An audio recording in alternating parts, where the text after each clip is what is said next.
Okay, guys, this is going to be a quick one. Markets have opened a little bit weird today. Obviously, we still got gold moving, how it's moving. So, again, like I said, it's going to be a quick one. Again, welcome to the video. Good morning, good afternoon, good evening, wherever you're watching from. But we're just going to have a quick overview in regards to what I expect or what I want to see for this week. So, as you already know, gold is definitely due a pullback.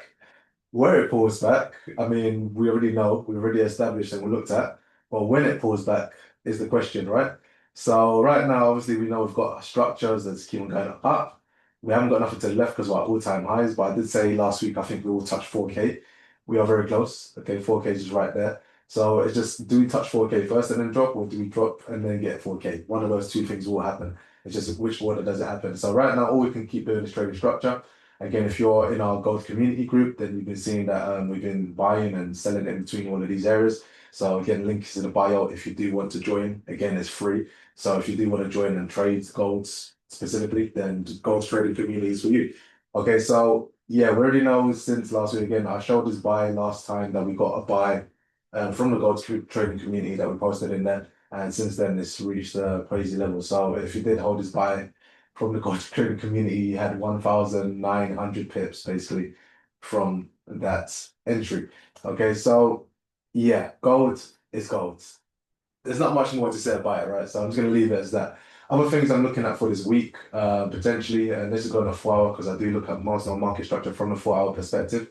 So when we're looking at Bitcoin specifically, so last week I did say I was looking at this H1 POI. Okay, came in, kind of played weird in the area, didn't really give a setup that I was really interested in. Okay, there were some buys in there that you could potentially have caught, but yeah, it didn't really catch my interest. So nothing to do with Bitcoin. I just kind of left it as that. Again, another one that's basically creeping. And again, not creeping, but literally making new, again, all-time highs. So we are seeing this price push up to all-time highs as well. Again, when you look at the fundamentals in regards to why gold is pushing up, why Bitcoin is pushing up, you just have to understand the crisis that's happening in the world right now with war, with the brick card or brick digital ID, whatever the hell it's called. All these kind of things factor into these kind of places that money goes towards. Again, gold, Bitcoin being safe havens technically. Okay, I mean, gold is definitely a safe haven. Bitcoin, you can argue its point, but it is being treated as a safe haven because people just don't know what the hell is going on no more. And where people feel safe is having money in gold, having money in different accounts like Bitcoin, whatever else, just so they can actually hold some value or do something different. Okay, rather than just having the dollar, which we know is basically dead. They're printing more money than the pounds, things like this. So they're just not safe and just dying basically.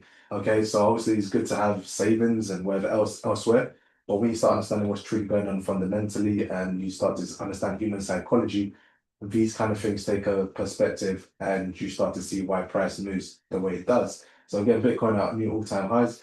Again, last week was looking at price coming down into an H1 point of interest. And we also got this daily down here. So again, I do think this daily will be met around 70,000 at some point, hopefully. Okay. But yeah, we'll see. We're a long, long way away from that right now. But right now, I say 102, let's just say 100 mark. I think price will pull back to one way or another, either it's to bounce and continue going up. So we're going to get something like this. Okay, for price to bounce and then continue going up, or do we just get the price pulling back towards these kind of areas and coming down into it? One of those two things will happen, which is why I'm saying 100 is a very key marker, a very, very nice round number as well for institutional kind of pricing and understanding quarter points. So 100 Bitcoin at some point, especially now that we're taking out a new high again, making new all-time highs once more, I do personally believe we will start to see some kind of break structures to the downside and maybe get our signature move. So something like this, okay, where we can potentially come down, do that, and then we start looking at areas like this and come pulling back into these kind of areas, and then potentially, who knows, reaching 100. So I would expect and want to see price like that. Okay, especially now that I'm taking buy side liquidity one more time through this high right here. Okay, I would like to see that. So again, it's just a waiting game to see exactly how price does open up there. Not open up, but how it continues tomorrow during the week, and then we'll see what's going on.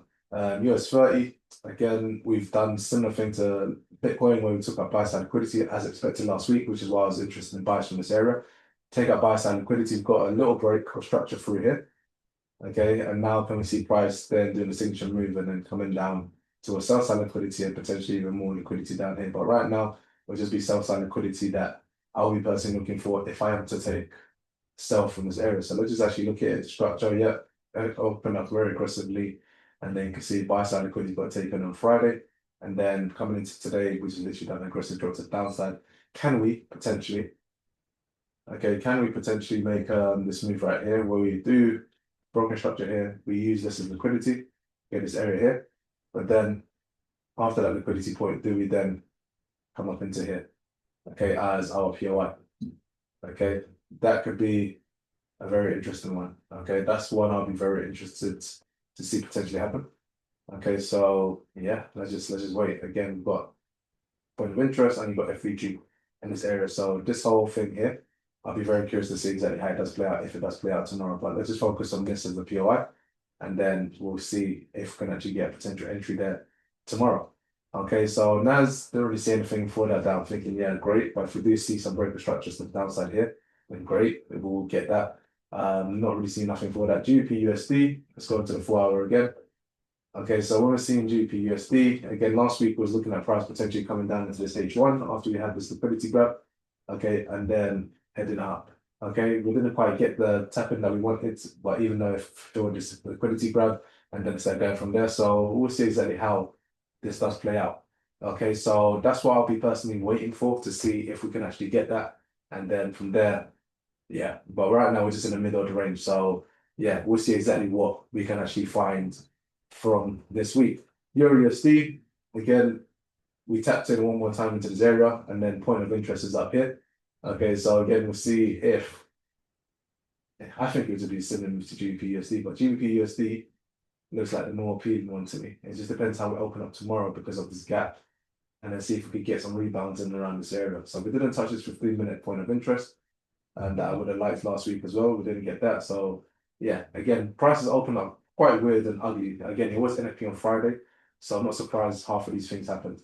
Euro USD, like I said, yeah, not much right now that I'm thinking that. I mean, if we do break past this point, again, there's not really areas that I'm thinking, yeah, like let me look at again.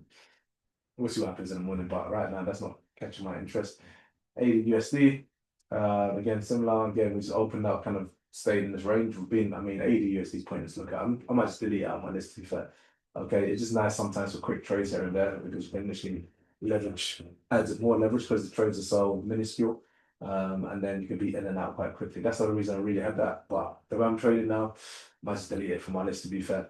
GPJPY, another one that opened up with a massive gap. So again, there's not much I want to really look at right now. The structure is completely blown through here. So yeah, I don't want to do anything with that. But looking at the holistic picture, we already know that we're looking at buy side liquidity potentially being taken. To see if we can actually get something from there.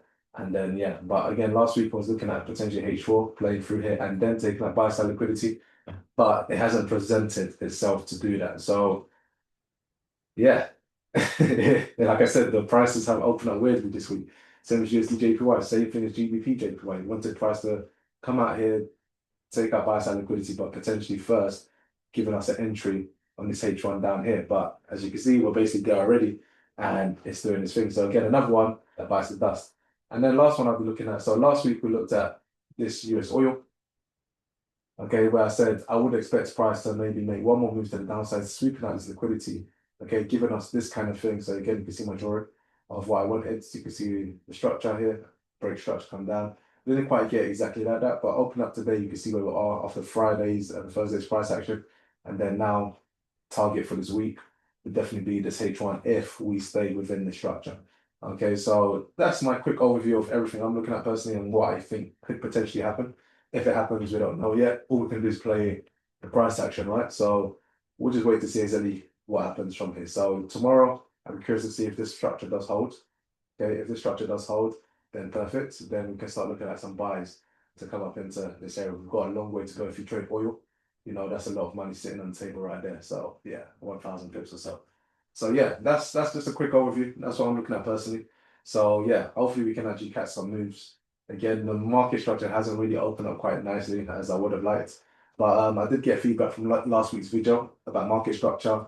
So some of you said that was a really good video just to revisit the basics and understand the more advanced ones to then shift into taking better trades. So yeah, if you haven't watched that video already, definitely watch that video. And then yeah, we'll leave it as that for today.